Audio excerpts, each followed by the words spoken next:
"Someone's outside." The line crackled. "I think they're watching the cabin." There was a pause, a sharp sound like the phone being dropped, and then nothing. That call was never reconnected, and no one would reach that isolated cabin for another 3 days. By then, it was already too late. His name was Ethan Miller, 35 years old, a freelance photographer with a quiet reputation and a love for solitude. He was the kind of person who felt more at home in the vast, silent landscapes of nature than in a crowded city. Working alone was his norm. He was used to remote locations, used to the deep, uninterrupted silence that comes with being miles from anyone. In early October, Ethan decided to rent a small, rustic cabin deep in the mountains of northern Idaho. It was the perfect escape. No neighbors for miles, no bustling towns nearby, just one narrow, winding road leading in and out. It was the kind of place people choose when they truly want to disappear for a few days, to disconnect from the world and reconnect with themselves. And for Ethan, it was a place to work. He told his friends and family he needed time to finish a major project. He was compiling a collection of photographs, accompanied by his own writing. He needed absolute focus, with zero distractions. After confirming the booking with the cabin owner, he packed his gear, started his car, and drove up into the mountains, alone. He knew cell service would be weak, but he'd found a spot near a window where he could get a bar or two, enough to check in.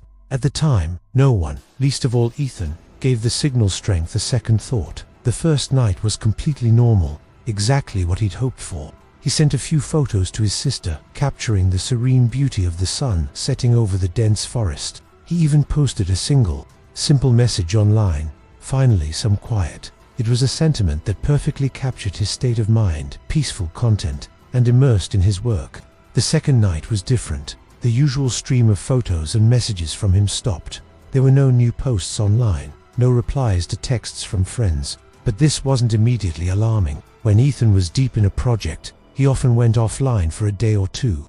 His friends and family were used to his creative hibernation. They assumed he was just lost in his art. They were wrong. His silence wasn't a choice. It was a prelude to the call. At 11:42 p.m. that night, Ethan's sister's phone rang. It was him. She almost didn't answer, seeing the late hour and the poor connection quality that made his name flicker on the screen. When she picked up, the line was full of static. His voice, when it came through, was tense, strained. He sounded distracted. His words clipped. He told her he heard footsteps outside, circling the cabin. At first, she laughed it off. It was the mountains, after all. Probably just a deer, or a raccoon. She teased him, saying the city boy was getting spooked by the sounds of the wilderness. He didn't laugh back. His silence was heavy, and when he spoke again, his voice had dropped to a near whisper. What he said next made her blood run cold. The lights just went out. Instantly, the mood shifted. This wasn't a joke. She asked if it was a power outage, maybe a blown fuse.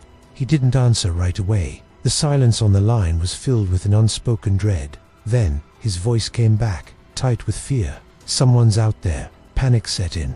She urged him to lock the door, to make sure all the windows were secured. She told him to find something, anything, to defend himself with. A heavy pan, a fireplace poker, anything. "Call the police," she pleaded. "Get help." His response was the most chilling part of the entire conversation. It wasn't what she expected.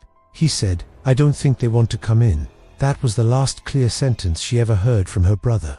In the background, she heard a strange noise, a muffled sound, maybe wood shifting or something being dragged. Then, just static. The call dropped. It wasn't hung up. It was just gone. Frantically, his sister tried calling back, again and again. Each time, the call went straight to voicemail.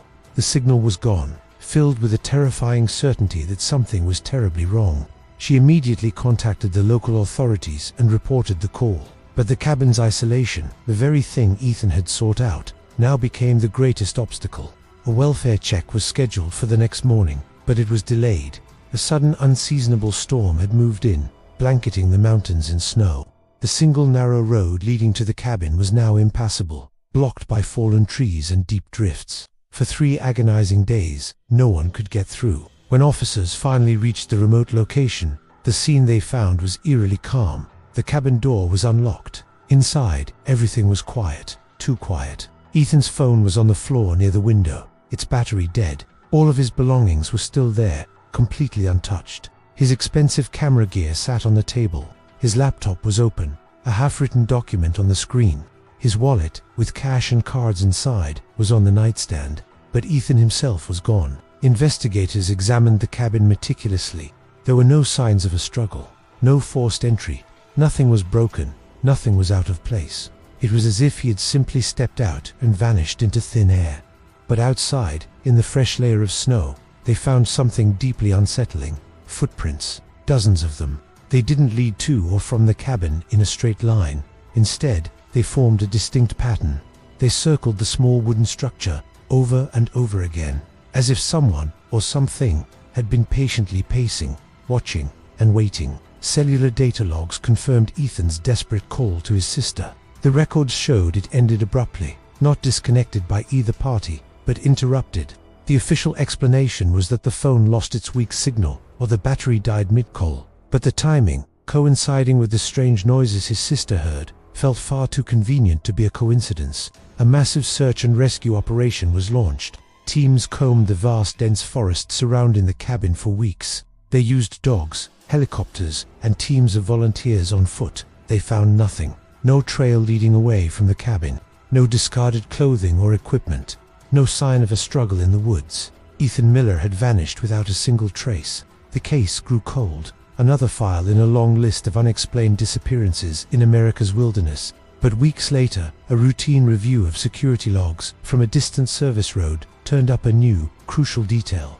A camera, miles away from the cabin but monitoring a key access point to the area, had recorded a vehicle late on the night Ethan disappeared. The footage was grainy, the license plate obscured, but it showed a dark-colored truck stopping briefly near the turnoff to the cabin road. Right around the time the power went out and Ethan made his final call. After a few minutes, it simply drove away. This new evidence shifted the entire investigation. The leading theory now is that Ethan wasn't a random victim of the wilderness. Someone had been watching him. They weren't there to rob him. His valuable possessions proved that. They didn't seem to want to break in, as he himself had noted. It seems they were there to wait, to watch him in his isolation, perhaps waiting for the perfect moment. Ethan noticed he was being watched far too late. He didn't scream for help into the empty woods. He didn't try to run. He did the only thing he could. He made a call. To this day, Ethan Miller has never been found. His case officially remains open, but the trail has long since gone cold. The cabin is no longer available for rent. Locals in the area, familiar with the story, tend to avoid that stretch of the woods. The memory of what happened there lingers like the mountain mist. And the last known record of Ethan Miller's life is a photograph or a piece of writing.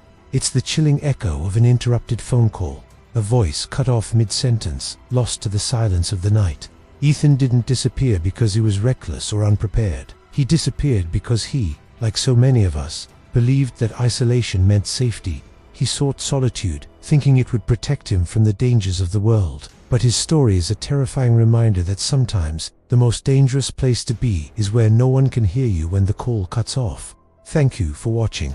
If you found this story compelling, please consider subscribing for more deep dives into mysterious cases. Stay safe out there.